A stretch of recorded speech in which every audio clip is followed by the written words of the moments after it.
Hello students, நம்ம இன்னைக்கு இந்த வீடியோவில் என்ன பார்க்க போகிறோம்னா கிளாஸ் 11th சாப்டர் 1 செட்ஸுடைய இன்ட்ரோடக்ஷன் பார்ட் பார்க்க போகிறோங்கன்னா.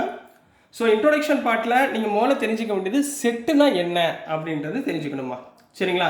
இதோட டெஃபினிஷன் எல்லாம் ஞாபகத்தில் வச்சுக்கோங்க. +2ல் உங்களுக்கு ரிலேஷன் அண்ட் ஃபங்க்ஷன் இருக்கும். ஸோ அதுக்கு இந்த பேசிக் திங்ஸ்லாம் உங்களுக்கு தேவைப்படும். சரிங்களாம்மா? ஸோ செட்ஸ் ஃபஸ்ட்டு என்ன அப்படின்றத பார்க்க போகிறோம். It is a collection of well-defined objects. ஞாபகத்தில் வச்சுக்கோங்க, well-defined objects of same setன்னு சொல்லலாமா. சரிங்களா? இந்த well-defined objects அப்படின்னா என்ன மீனிங்னா, நம்மளுக்கு நல்லா தெரிஞ்சிருக்கணும். சரிங்களா? இப்போ ஃபார் எக்ஸாம்பிள்ஸ் கார்ட்ஸ் இருக்குது பார்த்தீங்களா. எக்ஸாம்பிள் கார்டு எடுத்துக்குவோமா. இப்போ எக்ஸாம்பிளில் வந்து ஒரு கார்டு எடுத்துக்கிட்டிங்கன்னா அந்த கார்டில் எவ்வளோ டோட்டல் நம்பர் ஆஃப் கார்ட்ஸ் எத்தனை இருக்கும்? 52 நம்பர் ஆஃப் கார்ட்ஸ் இருக்கும். சரிங்களா? 52 கார்ட்ஸில் என்னென்ன போர்ஷன்ஸ் இருக்கும்? இப்போ ஃபஸ்ட்டு செட்டு அப்படின்னா ஸ்பேட் அப்படின்னு வச்சுக்கோங்க. அடுத்து கிளவர், சரிங்களா? அதுக்கப்புறம் ஹார்டின், அதுக்கப்புறம் டைமண்ட். இதெல்லாம் ஒவ்வொரு செட்டு. ஸ்பேடுக்குரிய செட்டு, இது கிளவருக்குரிய செட்டு, இது ஹார்ட்க்குரிய செட்டு, இது டைமண்ட்க்குரிய செட்டு. இந்த மாதிரி நம்ம செட்டு வந்து நல்லா வெல் டிஃபைண்டாக நம்மளுக்கு தெரிஞ்சிருக்கணும். தெரிஞ்சிருந்தால் அதுதான் என்ன சொல்லுவோம்? செட்ஸ் அப்படின்னு சொல்லுவோம். இன்னொரு எக்ஸாம்பிள் சொல்லணும்னா வவ்வல்ஸ் இருக்குங்களா. இப்போ இங்கிலீஷில் வவ்வல்ஸ் இருக்குது. என்னென்ன இருக்குது? AEIOU. சரிங்களா? இதெல்லாம் வவ்வல்ஸ். மிச்சப்புறம் கான்சனன்ட்ஸ். சரிங்களா? ஸோ வவ்வல்ஸ் எத்தனை நம்பர் ஆஃப் வவ்வல்ஸ் இருக்குது? 5 நம்பர் ஆஃப் வவ்வல்ஸ் இருக்கா. ஸோ இதைத்தாம நம்ம என்ன பண்ணுவோம்னா செட்ஸு அப்படின்னு சொல்லுவோம்மா. இந்த செட்ஸை வந்து உங்கள் கிளாஸ் புக்கில் எப்படி கொடுத்துருக்காங்கன்னா ரெண்டாக பிரிச்சிருக்காங்கம்மா. ஒன்று வந்து ரோஸ்டர் ஃபார்ம் அப்படின்னு பிரிச்சிருக்காங்க. எப்படி? Roster form. இந்த ரோஸ்டர் ஃபார்முக்கு இன்னொரு பேர் என்னென்னா டேபுலர் ஃபார்ம் அப்படின்னு சொல்லுவாங்கம்மா. டேபுலர் ஃபார்ம் அப்படின்பாங்க. சரிங்களா? ரோஸ்டர் ஃபார்ம்னு சொல்லலாம் அல்லது டேபுலர் ஃபார்ம்னு சொல்லலாங்கண்ணா. அதாவது ரோஸ்டர் ஃபார்ம், டேபுலர் ஃபார்ம்லாம் எப்படி இருக்கும்னா, in roster form all the elements of set are being separated by commas. சரிங்களா? and within enclosed by the middle brackets அப்படின்னு சொல்லி கொடுத்துருக்காங்க. அதாவது நீங்கள் ரோஸ்டர் ஃபார்மில் எழுதுங்க அப்படின்னாங்கன்னா நீங்கள் முதல்ல என்ன பண்ணணும்? செட் ப்ராக்கெட் போட்டுக்கணும். சரியா? ஃபார் எக்ஸாம்பிள் மேலே உள்ள எக்ஸாம்பிளே எழுதிக்கலாம். இப்போ AEIOU. இப்போ வவ்வல்ஸை வந்து நீங்கள் ரோஸ்டர் ஃபார்மில் எழுதுங்க அப்படின்னாங்கன்னா நீங்கள் இந்த மாதிரி செட் ப்ராக்கெட் போட்டு கமா போட்டு எழுதணும். ஒவ்வொரு செட்டுக்கும் கமா போட்டு எழுதி இந்த மாதிரி எழுதணும். வேறு என்ன சொல்லுவான்? இப்போ 1 to 10க்குள்ளே இருக்கிற நேச்சுரல் நம்பர்ஸ் என்ன அப்படின்னு கேட்டிருக்காங்கன்னு வச்சுக்கோங்க. அதை வந்து நீங்கள் ரோஸ்டர் ஃபார்மில் எழுதுங்க அப்படின்ட்டாங்கன்னா நீங்கள் எப்படி எழுதணும்? 1 to 10க்குள்ளே இருக்கிற ஆட் நேச்சுரல் நம்பர்ஸ்னு வச்சுக்கலாம். நேச்சுரல் நம்பர்ஸ்னால் எல்லாமே வந்துடும்ல. ஆட் நேச்சுரல் நம்பர்ஸ்னால் 1, 3, 5, 7, 9 இந்த மாதிரி கமா போட்டு செட் ப்ராக்கெட் போட்டு எழுதுனீங்கன்னா அது என்ன சொல்லுவாங்கன்னா ரோஸ்டர் ஃபார்ம் அப்படின்னு சொல்லுவாங்க கண்ணா. சரிங்களா? இன்னொரு ஃபார்ம் இருக்குது, செட் பில்டர் ஃபார்ம். இன்னொரு ஃபார்ம் என்னக்கண்ணா? Set builder form. இதை ஞாபகத்தில் வச்சுக்கொண்டது. சரிங்களா? அதாவது இந்த மாதிரி கொடுத்துருவாங்க செட்டை. சரிங்களா? இதில் நீங்கள் வந்து இதை ஒரு எக்ஸ்ன்னு ஆர் ஒய் ஆர் ஏன்னு ரெப்ரசன்ட் பண்ணி அதை நீங்கள் எழுத போகிறீங்க. இப்போ ஃபார் எக்ஸாம்பிள் இது இந்த AEIOU வவ்வல்ஸ்னே இருக்குன்னு வச்சுக்கோங்களேன். இதை நீங்கள் செட் பில்டர் ஃபார்மில் எப்படி எழுதணும்னா, for example A is a set where இந்த செட்டுக்குள்ளே எக்ஸுன்ற ஒரு நம்பர் நம்ம எடுத்துக்க போகிறோம். இந்த எக்ஸ்னா என்னன்னு நீங்கள் எக்ஸ்பிளைன் பண்ணணும். X is a vowels of English alphabet. English ஆல்ஃபபெட்டில் இருக்கக்கூடிய வவ்வல்ஸ் தான் என்ன சொல்லுவாங்க? எக்ஸு அப்படின்னு சொல்லுவாங்க. அப்போ எக்ஸுன்றது என்ன இருக்கும்? AEIOU. புரிஞ்சுங்களா? கொஸ்டின் எப்படி கேட்பாங்கன்னா செட் பில்டர் ஃபார்ம் கொடுத்துட்டு போஸ்டர் ஃபார்ம் கேட்பாங்க, அல்லது போஸ்டர் ஃபார்ம் கொடுத்துட்டு இந்த மாதிரி செட் பில்டர் ஃபார்மில் எழுதுங்க அப்படின்னு எழுதுவாங்க. இப்போ ஃபார் எக்ஸாம்பிள் இந்த ரெண்டாவது எக்ஸாம்பிள் எடுத்துக்கோமா. நாட் நேச்சுரல் நம்பர்ஸ்ன்னு சொன்னேன்னா இதை வந்து A அப்படின்னு எடுத்துக்கிட்டிங்கன்னா இது எக்ஸ். இப்போ எக்ஸ் மாதிரி எழுதுங்க. இதை எப்படி எழுதுவீங்க? X is a odd natural numbers. அது odd natural numbers. Odd natural numbers less than 10. 10க்குள்ளே இருக்குங்களா? Less than 10. Odd natural numbers less than 10 அப்படின்னு எழுதிட்டிங்கன்னா இது வந்து செட் பில்டர் ஃபார்ம், இது வந்து ரோஸ்டர் ஃபார்ம். இது வரைக்கும் புரிஞ்சுங்களா கண்ணா? இது ரெண்டும் மெயினாக நீங்கள் ஞாபகத்தில் வச்சுக்க வேண்டியது.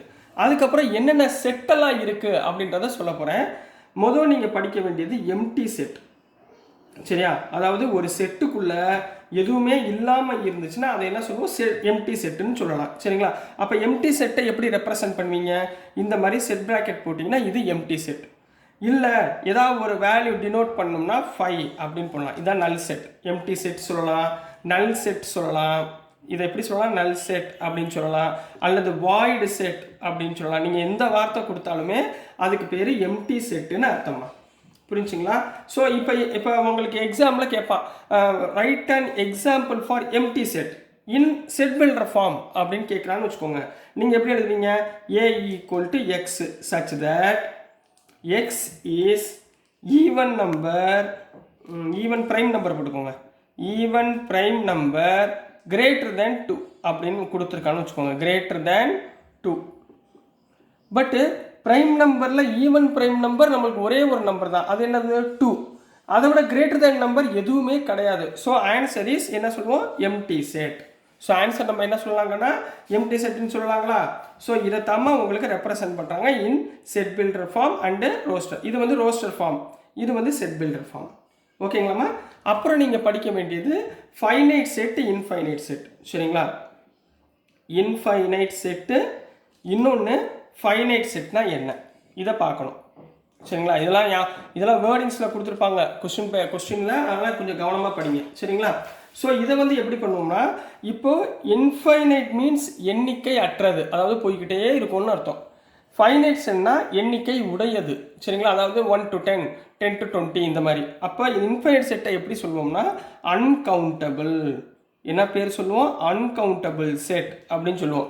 ஃபைனைட் செட்டை என்ன சொல்லுவோம்னா கவுண்டபிள் செட் அப்படின்னு சொல்லுவோம் கண்ணா. ஃபைனைட் செட்டுக்கு இன்னொரு பேர் என்ன? கவுண்டபிள் செட் அப்படின்னு சொல்லுவோம். நெக்ஸ்ட்டு ஈக்குவல் செட்ஸ் பார்க்க போகிறோம். ஸோ நெக்ஸ்ட் நம்ம பார்க்க போகிறது ஈக்குவல் செட்ஸ். சரிங்களா? ஈக்குவல் செட்ஸ்னா என்னன்னா, if every elements in set A is also present in set B. Set ஏல உள்ள எலிமெண்ட்ஸ் எல்லாமே எதில் இருக்கும்? செட் பிலையும் இருந்தால் அதுக்கு பேர் என்ன சொல்லுவாங்கன்னா ஈக்குவல் செட் அப்படின்னு சொல்லுவாங்க. இப்போ ஃபார் எக்ஸாம்பிள், இப்போ ஏ இருக்குன்னு வச்சுக்கோங்க. இப்போ ஏ வந்து 2, 4, 6, 8 அப்படின்னு சொல்கிறாங்கன்னு வச்சுக்கோங்களேன். இப்போ இதே மாதிரி பி இருக்குன்னு வச்சுக்கோங்க. பியை வந்து மாற்றி எழுதுங்க. 6, 8, 4, 2 இப்படி எழுதியிருக்கேன். இப்போ இதில் எத்தனை நம்பர் இருக்குது? 4 நம்பர் இருக்குது. இதுலேயும் 4 நம்பர் இருக்குது. அதனால் ரெண்டுமே ஈக்குவல் சார் அப்படின்னு படிச்சிடக்கூடாது. நல்லா ஞாபகத்தில் வச்சுக்கோங்க. இதில் உள்ள செட்டுக்குள்ளே இருக்கிற நம்பரும் இதுக்குள்ளே இருக்கிற நம்பரும் சேமாக இருக்கணும். இப்போ 2க்கு 2 இருக்கணும், 4க்கு 4 இருக்கணும், 6க்கு 6 இருக்கணும், 8க்கு 8 இருக்கணும். இருந்தால் இதுக்கு பேர் என்ன சொல்லுவாங்க? Equal set. அதாவது ஏ ஈக்குவல் டு பி அப்படின்னு சொல்லுவாங்க. இப்போ ஃபார் எக்ஸாம்பிள், இதே இதில் ஏக்குள்ளே 2, 3, 4 இருக்குன்னு வச்சுக்கோங்க. இப்போ பிக்குள்ளே 1, 2, 3 இருக்குன்னு வச்சுக்கோங்க. இது ஈக்குவல் செட்டா? இல்லை. ஏன்னா இந்த இடத்துல 4 இருக்குது, இங்கே 4 இல்லைங்களா? அப்போ என்ன சொல்லுவோம்? இது நாட் ஈக்குவல் செட். சரிங்களா? இது ரெண்டுமே நாட் ஈக்குவல். இன்னொன்று வந்து பார்க்க போகிறீங்கன்னா சப்செட்ஸ். சரிங்களா? சப்செட்ஸ்னால் என்னென்னா, ஒரு பெரிய செட்டுக்குள்ளே இருக்கிற சின்ன சின்ன செட்ஸ். சரிங்களா? a set A is said to be subset of B if every element of A is also present in every element of B. அதாவது இதுக்கு எப்படி ரெப்ரசன்ட் பண்ணுவாங்கன்னா A contained in B. இதில் எதுமா பெருசு? Bன்றது பெரிய நம்பர், அதனால தான் contained இப்படி போட்டிருக்கேன். ஏல இருக்கிற எலிமெண்ட் எல்லாமே பிக்குள்ளே இருந்தால் அதை வந்து என்ன சொல்லுவோம்னா சப்செட் அப்படின்னு சொல்லுவோம். ஃபார் எக்ஸாம்பிள், இப்போ ஏன்றது 1, 2, 3ன்னு வச்சுக்கோங்க. இப்போ பின்றது 1, 2, 3, 4, 5ன்னு வச்சுக்கோங்க. இப்போ ஏல உள்ள எல்லா எலிமெண்ட்டும் பிக்குள்ளே இருக்குங்களா? அப்போ ஏ இஸ் சப்செட் ஆஃப் பி. புரிஞ்சுங்களா? இப்போ ஃபார் எக்ஸாம்பிள் அதே மாதிரி ஏன்றது 1, 2, 3, 4, 5ன்னு வச்சுக்கோங்க. இப்போ பின்றது 2, 3, 4 அப்படின்னு வச்சுக்கோங்க. இப்போ இதில் எது subset? B is subset of A. இப்படி எழுதணும். பி வந்து ஏக்குள்ளே இருக்குது, இதில் ஏ வந்து பிக்குள்ளே இருக்குது, இதில் பி வந்து ஏக்குள்ளே இருக்குது. இந்த மாதிரி எழுதணும் கண்ணா. புரிஞ்சுங்களா? இது வரைக்கும் புரிஞ்சுங்களா? அதுக்கப்புறம் லாஸ்ட் பார்த்தீங்கன்னா இன்டர்வல்ஸ்ன்னு இருக்குமா. இந்த இன்டர்வல் போர்ஷன் ரொம்ப ரொம்ப முக்கியம். 12லேயும் வரும், அதனால் இன்டர்வல்ஸும் பார்த்துக்கோங்க. சரிங்களா?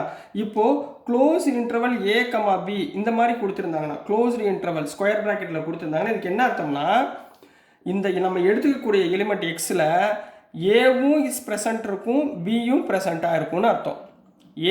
ஏயும் பியும் இருக்குது, சேர்ந்து எடுத்துக்கணும்னு அர்த்தம். இப்போ ஃபார் எக்ஸாம்பிள் இந்த பக்கம் ஓப்பன் ப்ராக்கெட், இந்த பக்கம் க்ளோஸ்டு ப்ராக்கெட் கொடுத்துருக்காங்கன்னு வச்சுக்கோங்க. அப்போ எக்ஸ் ரெப்ரசன்ஸ் ஏ வந்து வராது, ஏக்கு அடுத்த நம்பர்லேருந்து வரும், லெஸ் ஆர் ஈக்குவல் டு வராது. சரிங்களா, லெஸ் தேன் ஈக்குவல் வராது. So less than X less or equal to B. இந்த பி ஈக்குவலாக இருக்கும். சரிங்களா, உள்ளக்குள்ளே பி இருக்கும். அதே மாதிரி இப்போ ஏ வந்து க்ளோஸ்டு ப்ராக்கெட், பி வந்து ஓப்பன் ப்ராக்கெட்டாக இருந்துச்சுன்னா எப்படி எழுதுவீங்கன்னா, ஏ இருக்குன்னா less or equal to X, B இல்லை ஓப்பன் ப்ராக்கெட் இருக்குது, அப்போது லெஸ் தேன் பி. இதே மாதிரி ரெண்டுமே ஓப்பன் ப்ராக்கெட் இருந்துச்சுன்னா ஏயும் வராது பியும் வராது, இதுக்கு ரெண்டுக்கு நடுவில் இருக்கிற நம்பர்ஸ் மட்டும் வரும். So x such that A less than X less than பின்னு எழுதணும். இந்த மாதிரி நீங்கள் செட் பில்டர் ஃபார்மில் இப்படி எழுதி வச்சுக்கணும். புரிஞ்சுங்களா கண்ணா? ஸோ டியர் ஸ்டூடெண்ட்ஸ், நான் அனுப்புகிற வீடியோஸ் உங்களுக்கு புரிஞ்சிருக்கும்னு நம்புகிறேன்.